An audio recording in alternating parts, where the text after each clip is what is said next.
First chapter के हम तीसरे वीडियो की तरफ बढ़ रहे हैं। जो हमारा दूसरा वीडियो है उसमें हम लोगों ने पढ़ा है फंडामेंटल थ्योरम ऑफ अरिथमेटिक, जो कि कार्ल फ्रेडरिक गॉस ने दिया था।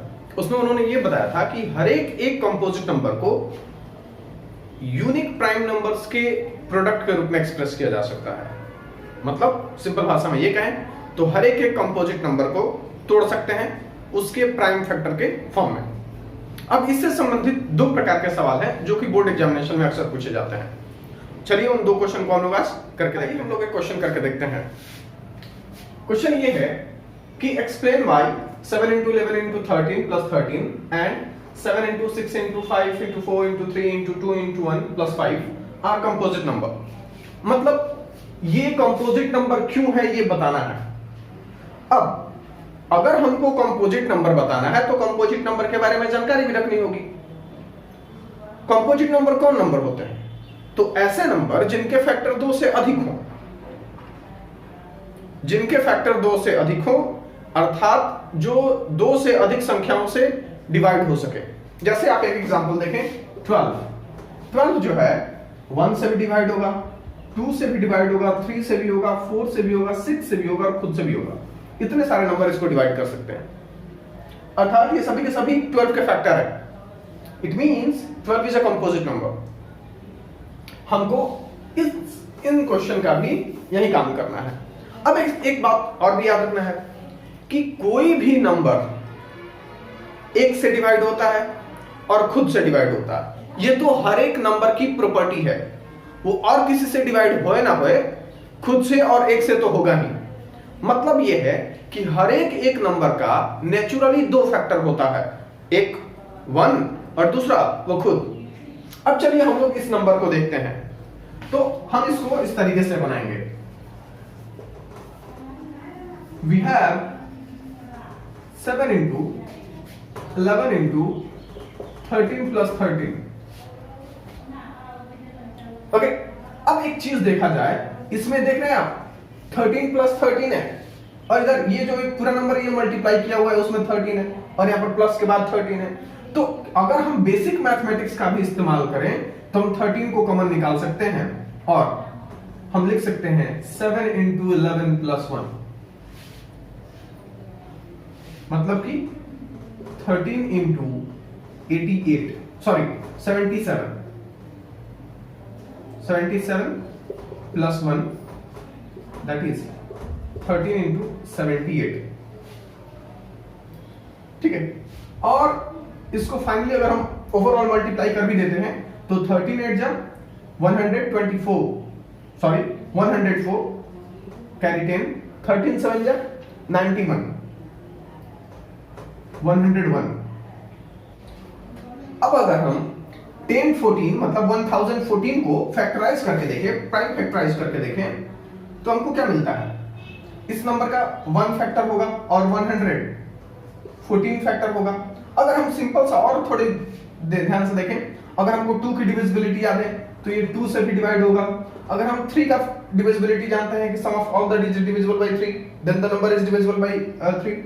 तो ये देखें हम, यदि 1 और 2 और 4 6, तो 6 3 से डिविजिबल है, इसलिए ये नंबर भी 3 से डिविजिबल है। तो हम अगर प्राइम फैक्टराइज नहीं भी करते हैं तो हम देख रहे हैं कि इस नंबर के अभी हमको 4 फैक्टर मिल चुके हैं। तो ये नंबर क्या है? कंपोजिट नंबर है। ठीक है, या फिर हम क्या करेंगे, अब यदि हम इसका प्राइम फैक्टराइज भी करके देखें तो हमको मिलेगा 1014, 2 से करेंगे तो हमको मिलेगा 507, हम इसको 3 से करेंगे तो ये हो जाएगा 3 1 जा 3, 3 6 जा 18 और 3 9 जा 27 और ये 13 into 13। मतलब कि इस नंबर के फैक्टर कौन है? 2 है, 3 है, 13 है। नेचुरली इस नंबर का फैक्टर 1 है और ये खुद इतने सारे फैक्टर हैं। तो ये क्या हुआ? ये कंपोजिट नंबर है, hence it is a composite number. तो हम क्या लिखेंगे? Since this number has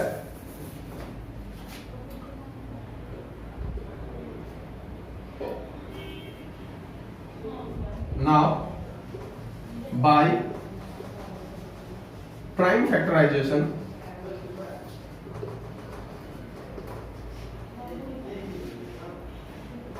1014 can be expressed in 2 into 3 into 13 into 13. Here we can see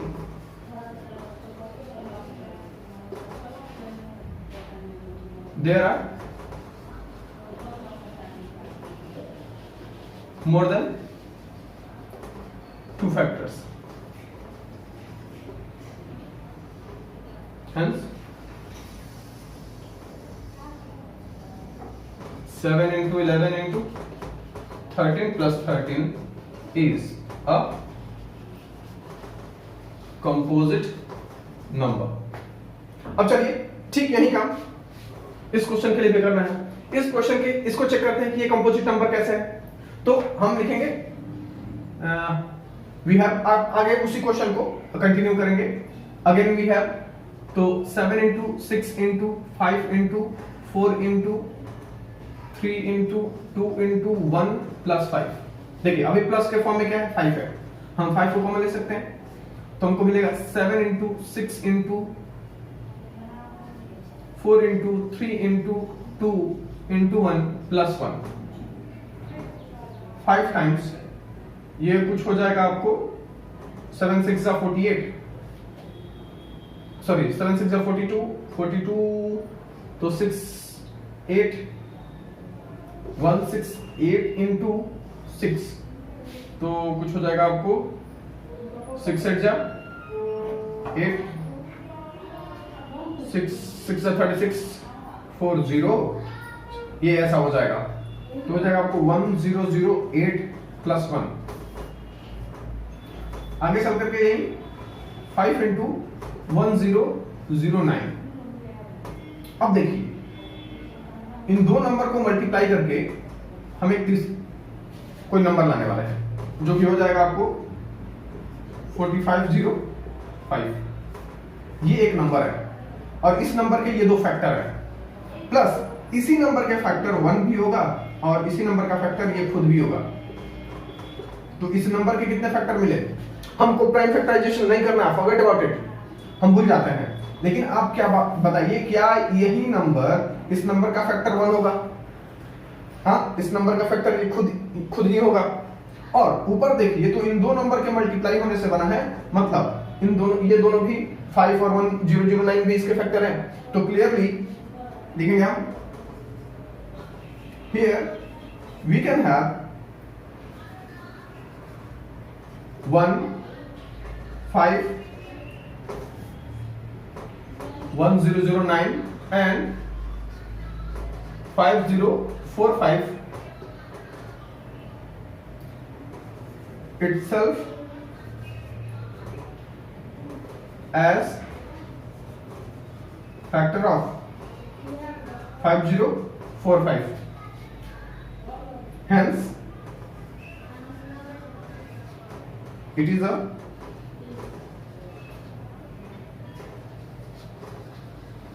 composite number. Proof.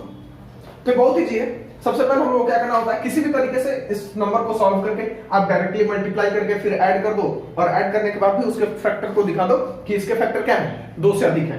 ठीक है, इसके फैक्टर अगर 2 से अधिक हैं तो वो कंपोजिट हुआ। अब चलिए एक और क्वेश्चन है, उसको करके देखते हैं। हमारा अगला क्वेश्चन है, check whether 6 to the power n can end with the digit 0 for any natural number n, for any natural number n। मतलब साफ है कि ये बताइए कि 6 के पावर n, n का वैल्यू कोई नेचुरल नंबर आप 1 2 3 4 रख ले, क्या पॉसिबल है कि 6 का पावर n हो, कुछ भी हो, हम जब उसको एक्सपेंड करें तो वो एंड जिस डिजिट पर करें, मतलब उसका जो वंस डिजिट हो वो 0 हो। जैसे आप 6 का पावर 1 करेंगे तो 6 ही होगा, 6 का पावर 2 करेंगे तो 36 होगा, 6 का पावर 3 करेंगे तो वो 216 होगा, 6 का पावर 4 करेंगे तो आपको हो जाएगा 6 9 इतना होगा। तो देखिए ये हर बार हमको वंस डिजिट पर क्या रहा है, ये कहां एंड कर रहा है, 6 पर। तो सवाल आपसे पूछ रहा है कि क्या पॉसिबल है कि ये 0 पर एंड करे। अब इस चीज को हम कैसे बनाएंगे, तो अब थोड़ा समझिए। कोई भी डिजिट अगर जीरो पर एंड करता है, कोई भी डिजिट अगर जीरो पर एंड करता है, मैं दो चार एग्जांपल लेता हूं, 120, 30, 70, 50, तो सबसे पहले जो जरूरत की बात है वो ये देखिए कि उसमें 10 होता है,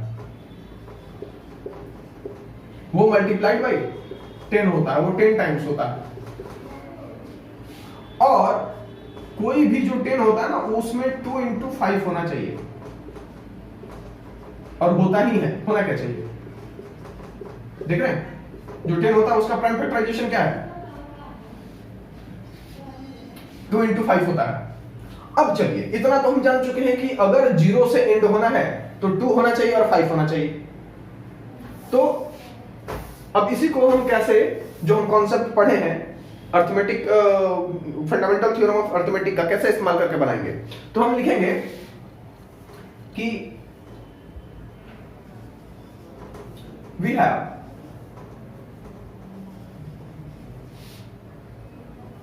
six to the power n, okay, by fundamental theorem of arithmetic, 6 is equals to 2 into 3, यही इसके प्राइम फैक्टर है ना। और इसका मतलब क्या है, इसका मतलब क्या है, ये है 6 into 6 into 6 into 6 into 6 into 6 into dot dot dot n times, यही है ना। 6 का पावर n होने का मतलब क्या है, n टाइम्स। अगर 5 होता तो क्या, 5 बार, 6 होता तो क्या, 6 बार, यहां पर n है मतलब n बार, n टाइम्स मल्टीप्लाई होना है। और by prime factorisation, by fundamental theorem of arithmetic, हम जानते हैं कि 6 इज इक्वल्स टू 2 into 3. तो here we can see, अब हम जानते हैं कि we know that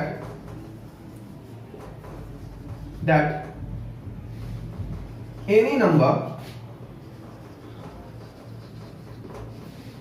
that ends with 0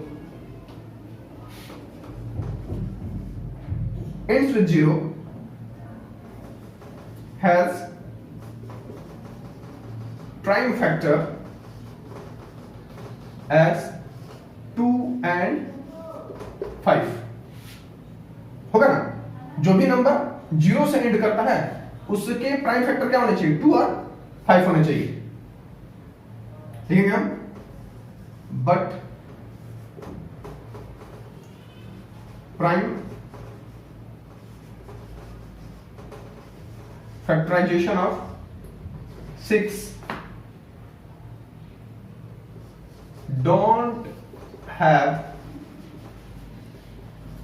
5 as factor, so 6 to the power n will not end with 0। ये बन गया, देखिए कितना आसान। तो क्या हमने समझाया आपको कि 6 to the power इतना टाइम्स लिख सकते हैं। अब फंडामेंटल थ्योरम हम देखते हैं कि 6 2 into 3 है। अब इसको अगर 0 पर एंड होना है तो कहीं ना कहीं इसमें 5 होना पड़ेगा, इतने सारे नंबर के। और हम देख रहे हैं कि 6 to the power n, तो उसमें जब मल्टीप्लाई होगा तब 6 ही होगा, और 6 में जब होगा तब 2 into 3 ही होगा। 5 तो कहीं आ ही नहीं रहा है, और 0 होने के लिए हम जानते हैं कि 5 का होना, 5 और 2 का होना अनिवार्य है। 2 है लेकिन 5 नहीं है, इसीलिए हम कहेंगे कि यहां पर 5 एब्सेंट है, इसीलिए ये 0 के 6 to the power n जो है वो 0 पर एंड नहीं होगा। आशा करते हैं ये वीडियो आपको अच्छी लगी होगी। अगले वीडियो के लिए और अगले कंसेप्ट के लिए मिलते हैं अगले वीडियो में।